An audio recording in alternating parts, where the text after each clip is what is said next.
Oh, good morning. Good morning. Good morning. Good morning. Good morning. Good afternoon. Good evening. Depends on where you are in the world and when you are watching this video. I want to welcome you to Lyonsview Realty Financial Fridays. My name is Clara Lyons-DeVaughn, and I am the broker owner of Lyonsview Realty. Our team provides Our team provides residential, commercial for small businesses and nonprofits, and property management services. We also have an educational arm, Lyonsview Academy, that does real estate pre-licensing and continuing education courses, credit counseling and distressed homeowner solutions, and lifestyle, health, and wellness education. So I'm really, really excited that you decided to join us this morning or this afternoon, this evening, depending on when you are watching, if you're not watching the live broadcast. So, Lyonsview Realty launched Financial Fridays to help you stay current on those trends that impact your bottom line. Our goal is to provide you with the resources, information, and tips to assist you in making the best financial decisions. Our commitment is to maximize your wealth building power now and in the future. So I'm so glad that you tuned in today. Welcome, welcome, welcome. Feel free to like and share this video. If you're watching on YouTube, definitely subscribe to the Lyonsview Realty Financial Fridays channel. And we're really here to be a resource to you. And if you have any questions, just pop them down in the chat section, um, and we will get started. So I'm excited because today we're going to be talking about understanding what's on your HUD or your ALTA. Understanding what's on your HUD or your ALTA. So some of you might be saying, okay, what is it? What is a HUD? What is an ALTA? And others of you might be saying, why is it important? So when you go through the process of purchasing a property, at the end of the process, you get a HUD ALTA statement, which is a collection of all of the fees and charges um, that you are going to pay for that transaction to purchase that piece of property. So it's kind of like your balance sheet, right? And you want to know or understand what's on it because you want to be about your money. You got to pay attention.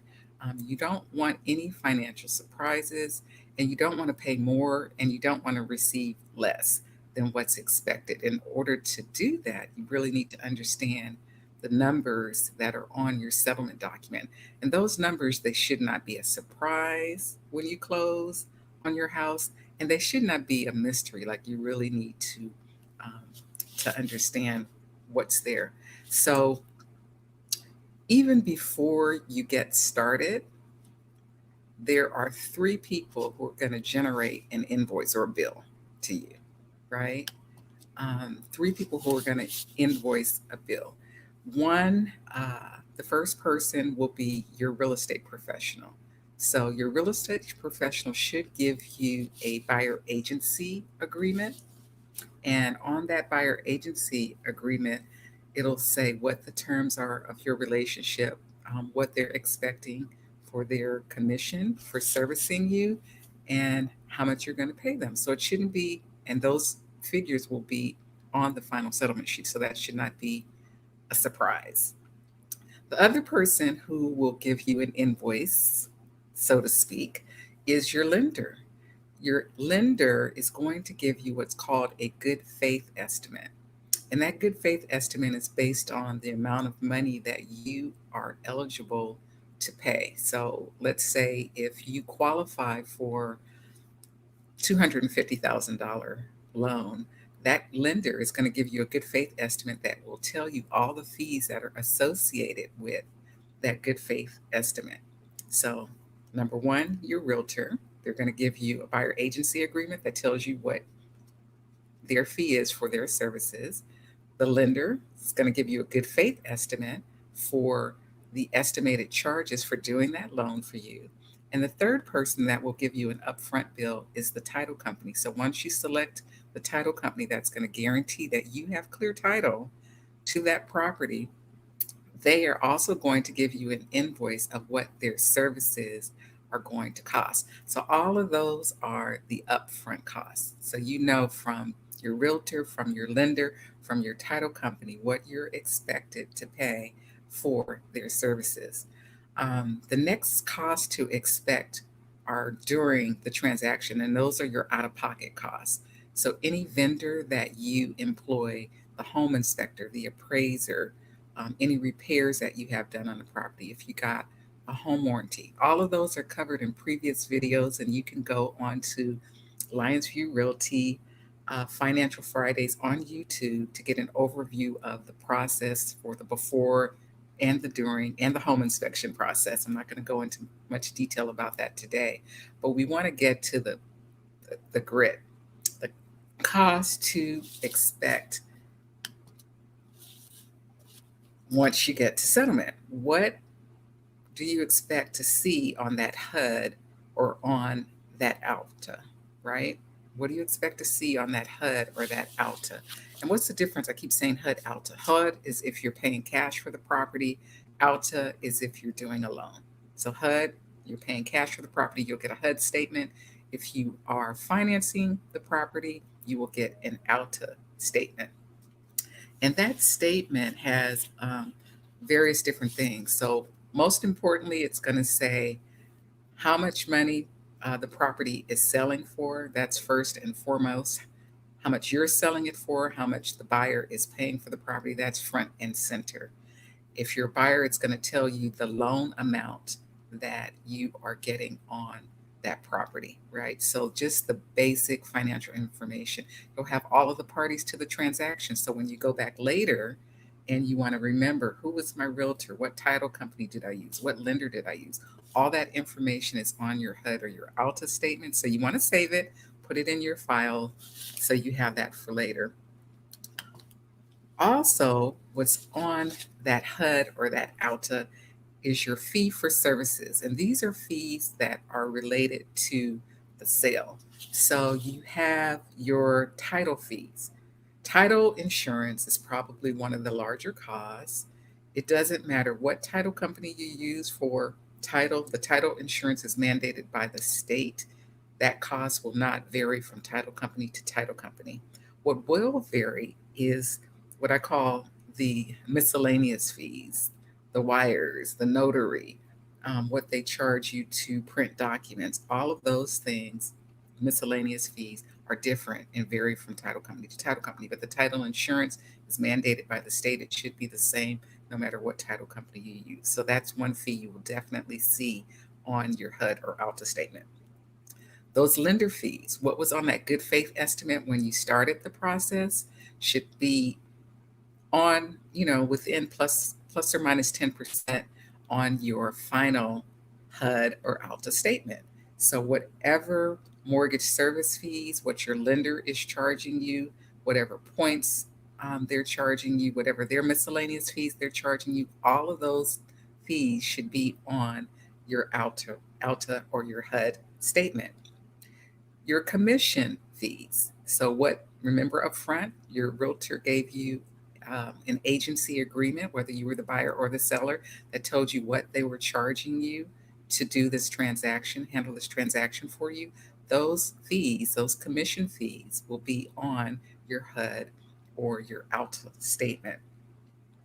The other fee that will be on your HUD or your ALTA are called transfer fees. So what it costs to transfer that property from one person to the next person is going to be on there.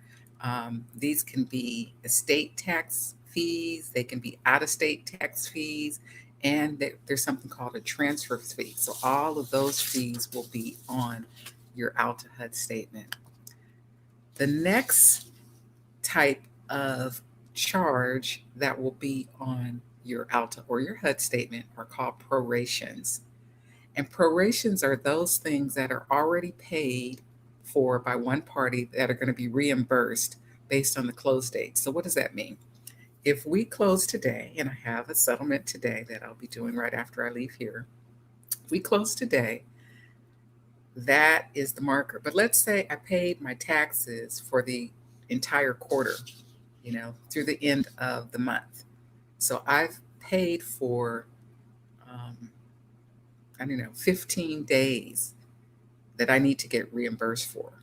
So one side is going to reimburse, and the other side is going to be reimbursed for what they've already paid. And it's effective as of the date of settlement. So that includes property taxes that were paid in advance, any water or sewer fees that were paid in advance. Anything that was paid in advance will get reimbursed to the other party. So you'll see that proration of fees on your settlement or your ALTA document. And then the last thing that you'll see on your HUD or your ALTA document is payments to outside parties. So these are people who maybe they weren't intimately involved with the day-to-day of the transaction.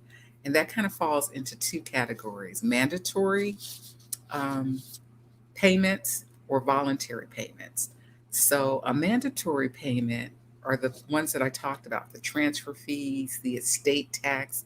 If you're out of state, you have to pay, like in the state of New Jersey, 2% of the purchase price to the state of New Jersey, and the title company will collect those funds. If you are doing an estate sale, there are estate taxes that the title company will collect on behalf of the government. It is not optional.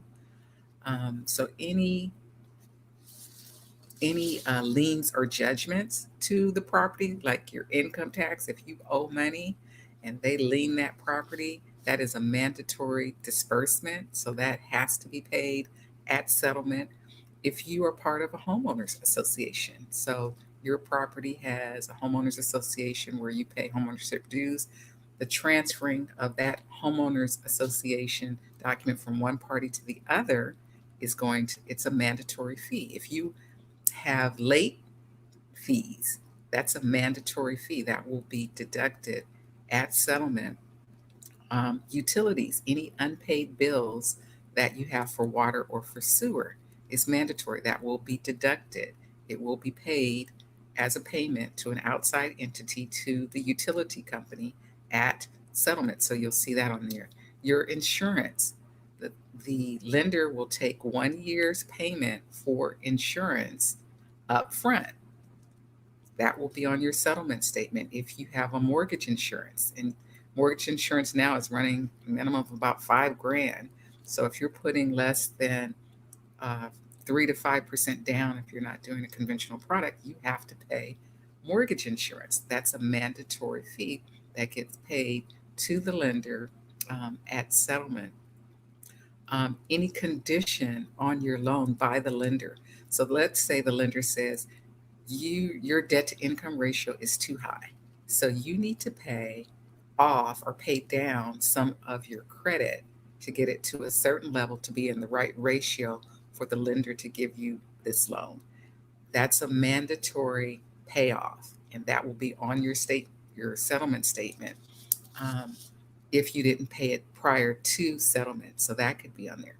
Judgments, liens, if you did a construction and that contractor liens your property, that will be on your statement fee. So there are all these mandatory fees that are payments to outside parties, the transfer taxes to the government, your insurance, your utilities for any unpaid water or sewer bill, your HOA fees, any unpaid balances will have to be paid.